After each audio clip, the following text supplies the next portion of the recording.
Based on a terrifying true story no one talks about anymore. It started with footsteps. On a bitter January night in 1974, somewhere outside of Alliance, Ohio, in a forgotten stretch of farmland bordered by trees older than the town itself, the Lambert family began hearing them. Soft creaks above the bedroom ceiling. Then, the unmistakable thud of weight shifting in an attic no one had been inside for years. Richard Lambert, a 42-year-old father of 3 and a lifelong farmer, chalked it up to raccoons. Maybe an opossum. His wife, Marjorie, wasn't so sure.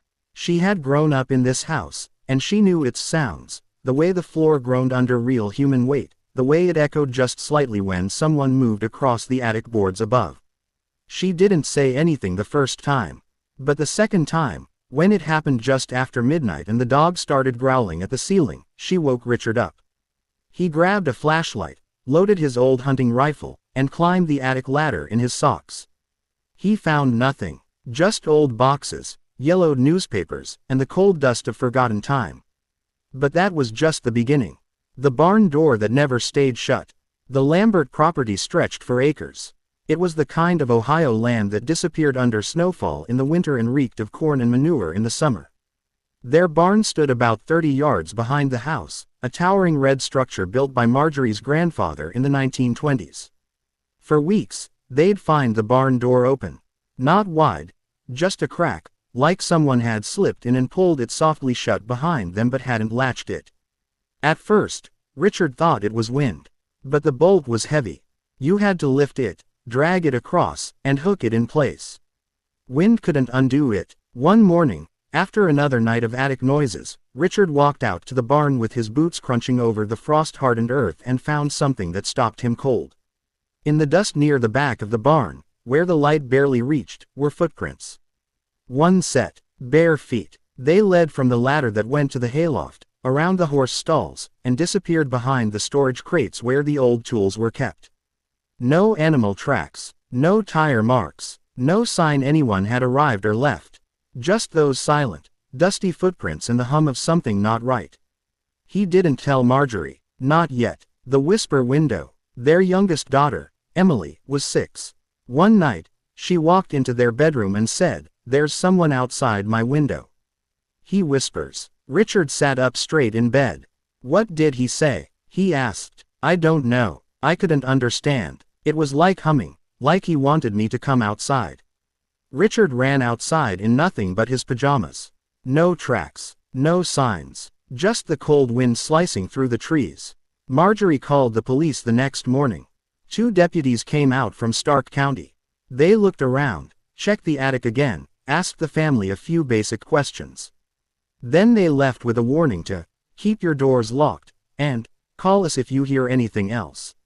But by then, it was already too late. 1 week before the end, neighbors later reported seeing a figure walking the Lambert property at dusk. A tall man, in a heavy coat, carrying what looked like a bag or satchel. But when Richard asked around, no one could ever say where the man came from or where he went.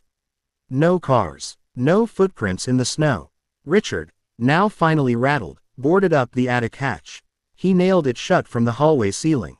But that night, they heard the boards creak anyway, as if something pushed against them from inside. The attic light flickered on by itself at 2:03 a.m. Marjorie swore she hadn't touched the switch. The children were crying. The family dog, a golden retriever named Hank, sat at the bottom of the attic ladder, barking straight up into the dark. Richard fired 3 shotgun blasts through the attic door and waited. Silence. But there was one more thing. When he checked the attic the next day, the boards he nailed had been carefully removed. Not broken, not splintered, just pried off and neatly placed on the floor. As if someone was watching and didn't want to be rude.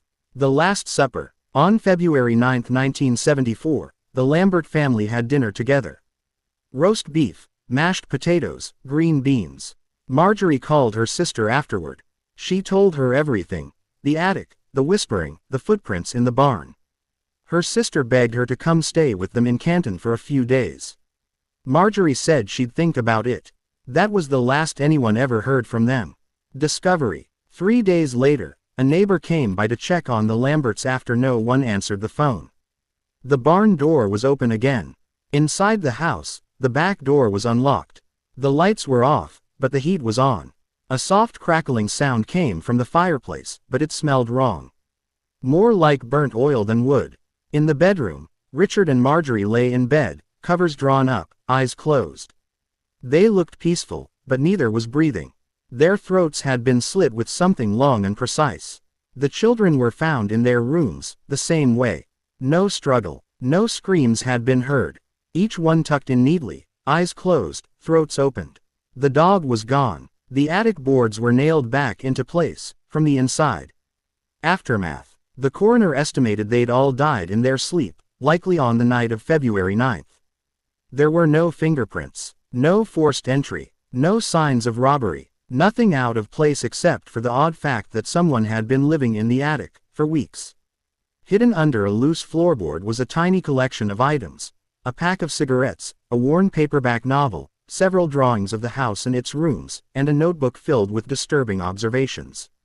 The mother sings at 7:12 p.m. The boy reads too loud. The dog is suspicious. I must take care of the dog. One entry simply read, soon. The police never found a suspect. No prints, no DNA, no witnesses. A few townsfolk whispered about a German connection. Something about an old cousin who had fled Germany in the 1930s and lived alone in Akron. But it led nowhere. Reporters called it the Hinterkaifeck Copycat after the famous German farm murders from 1922, where an entire family was slaughtered in their beds after reporting strange sounds from their attic. The Lambert home was demolished later that year. Whispers still. To this day, no one knows who did it. Some say the killer lived in the barn for months, crawling through the rafters into the attic at night, memorizing the family's routines.